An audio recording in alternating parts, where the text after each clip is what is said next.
to do. My son is a talented young man. Oh my God, my son is so talented and do everything. I miss my son so much. He was a lovely kid.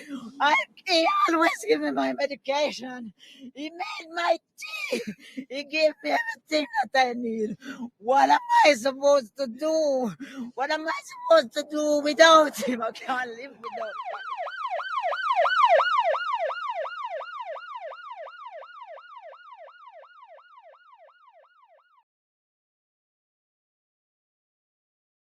Hello and welcome, thank you for joining me.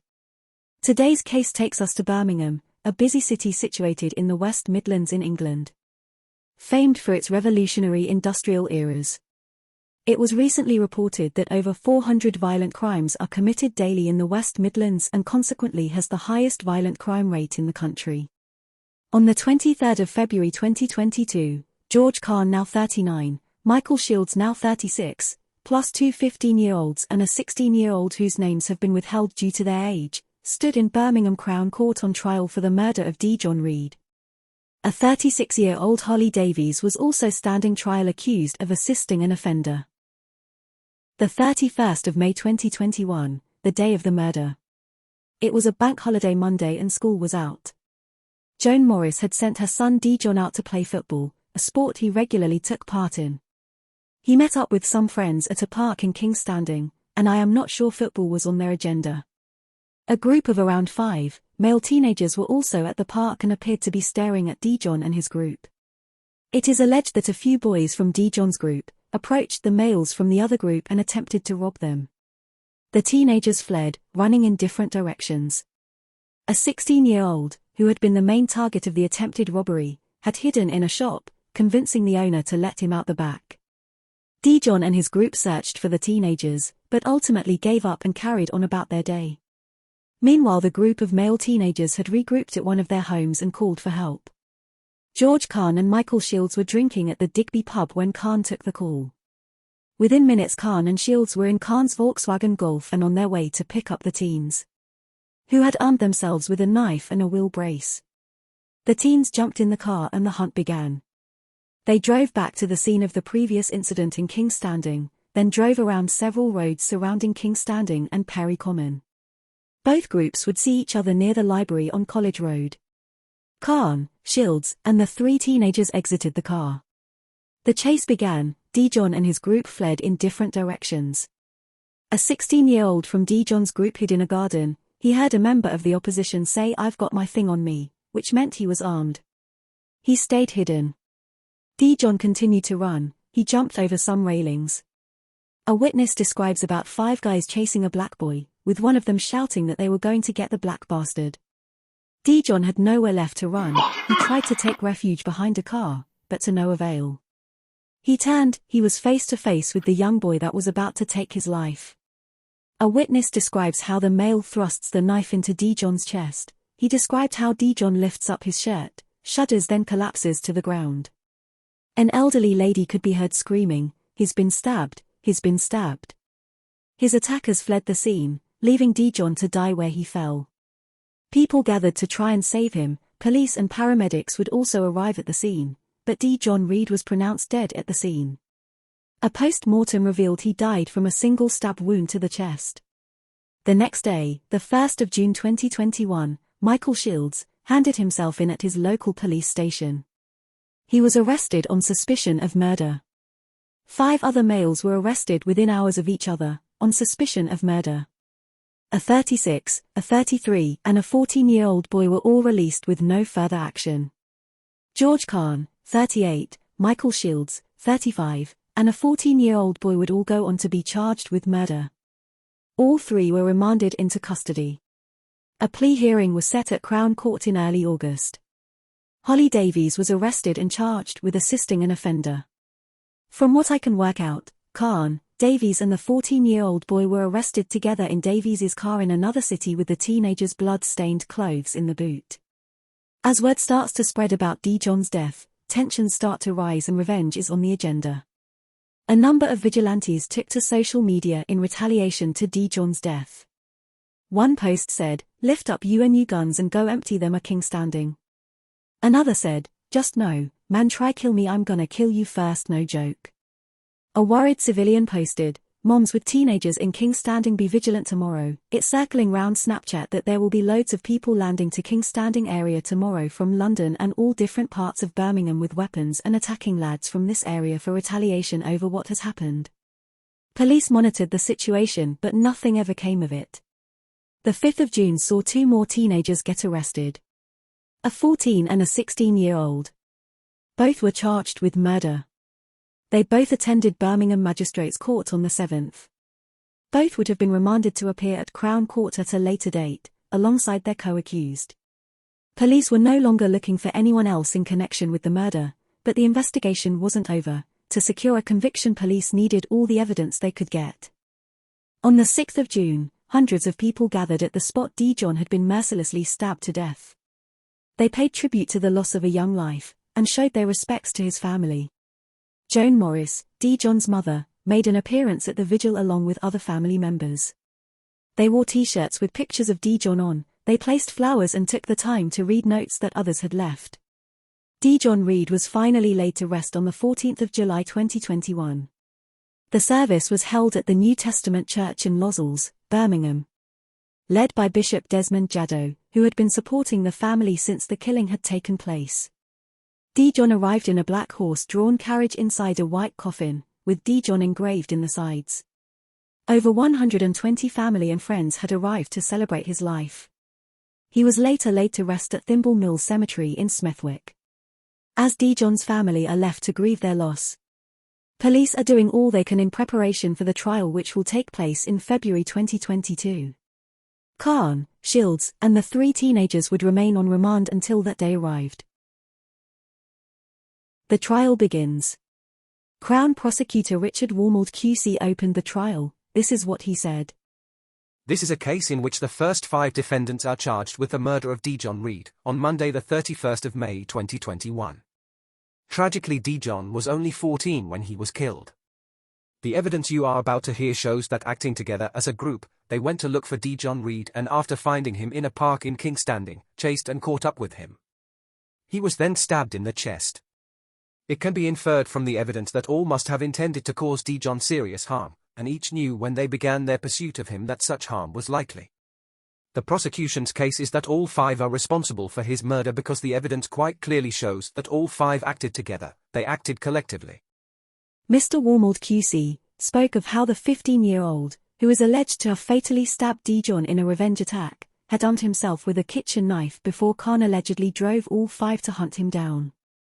Turning to face Khan and Shields, Mr. Warmold QC said, They are much older, in their late 30s, and as you listen to the evidence you may think that their behavior in positively participating in the attack was nothing short of a disgrace.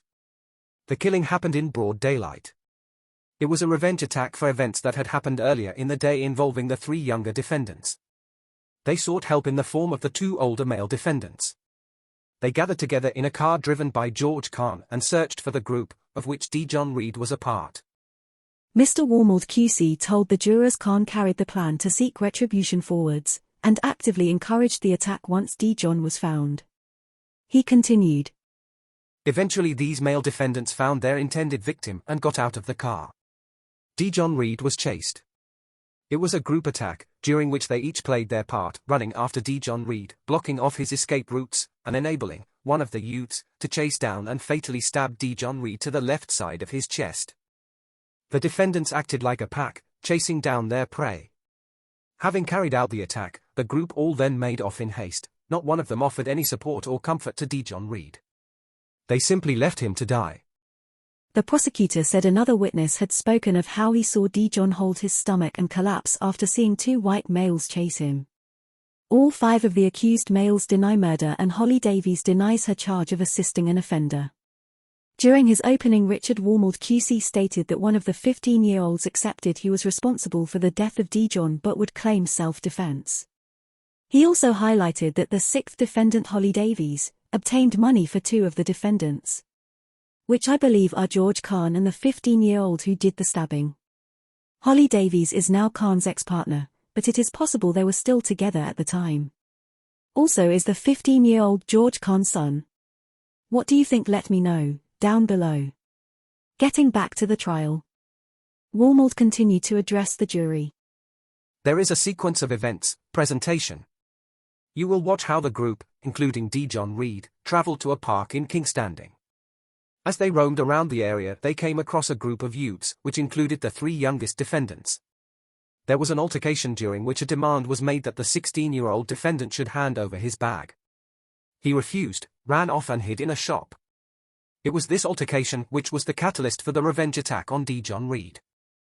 Mr. Warmold said there was evidence showing Khan driving around Twickenham Park. The car appears to have been driven around for the purpose of blocking them, the Dea-John group, off. All the defendants got out with speed. They covered their faces. Quickly a chase began.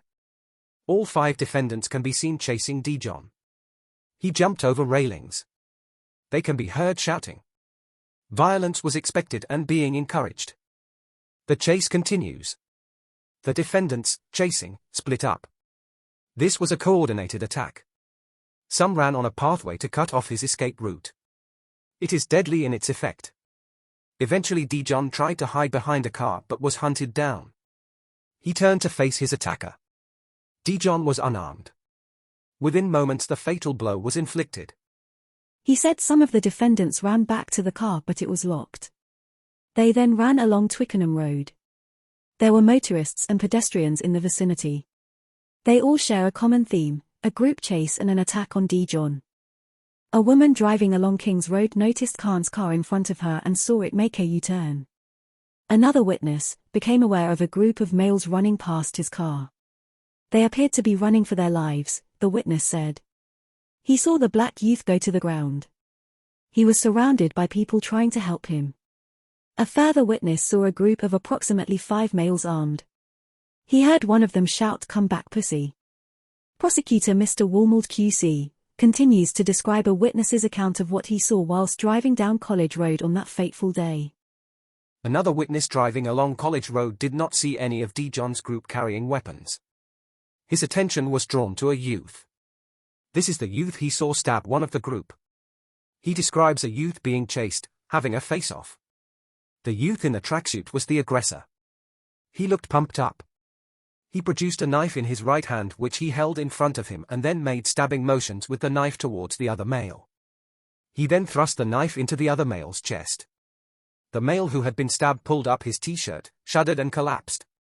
Mr. Warmold said there were calls between Holly Davies and Khan and said she was seen on CCTV withdrawing some cash.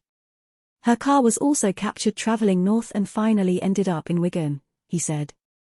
By now the police were looking for Khan but Davies had already driven him far away, the jury was told. Whilst in Wigan they went into JD Sports. Replacement clothes were bought, said the prosecutor. It was also stated that later police stopped Holly Davies's car and a 15-year-old defendant's blood-stained clothes were found in the boot. As the trial continued, CCTV evidence was played to the jury. It showed how other members of Dea-John's group had managed to get away. Prosecutor Mr. Warmold QC continues to speak. Now we are at Nisa. There is Khan getting out of his car. He was followed by the other defendants. What Dea-John does? He runs off. You can see he is being chased. You just saw Khan throwing his keys. Mr. Warmold continues to describe what's happening on the images being presented to the jury. Mr. Warmold said, after Dea-John had been stabbed and died, his body was examined. The cause of death was a single stab wound to the heart. There was a large gaping stab wound to his chest. The lung was visible. Khan answered no comment to all questions asked of him. The 15-year-old accused of stabbing Dea-John said in a statement that he had never met him before. He said his group had asked him and his friends where they were from. He claimed Dea-John's group had chased after them. "I never intended to kill or seriously hurt Dea-John," he said. "This was not a racist incident. I am not a racist." Shields told police that on the 31st of May he had gone for a drink and that his friend had received a call that someone had been robbed. He said he did not see any weapons or knives in College Road. He did not know anyone had been stabbed until later. He was in the wrong place at the wrong time. Shields claimed he had just stayed out of the way. It is also reported that Shields demanded to be let out of the car once he knew someone had been stabbed, and walked home. The prosecution did not dispute this. The trial would continue over the next 4 weeks. Tim Clark QC for the 15-year-old accused of stabbing the victim to death said, he accepts he caused the death of Dea-John but did not intend to kill him. He was acting in self-defense. Davies said she accepts driving to Wigan but she had no intention of impeding the apprehension or prosecution of 2 of the defendants. It would take the jury 3 days to deliberate and come to a verdict. On the 30th of March 2022 all 6 defendants were found not guilty for the murder of 14-year-old Dea-John Reid. 5 of which were acquitted and free to go home. The 15-year-old who had already admitted to accidentally killing Dea-John was found guilty of manslaughter. He received 6.5 years in prison and will likely serve much less. Can we really consider this justice? As always, thank you so much for joining me. Don't forget to like and subscribe.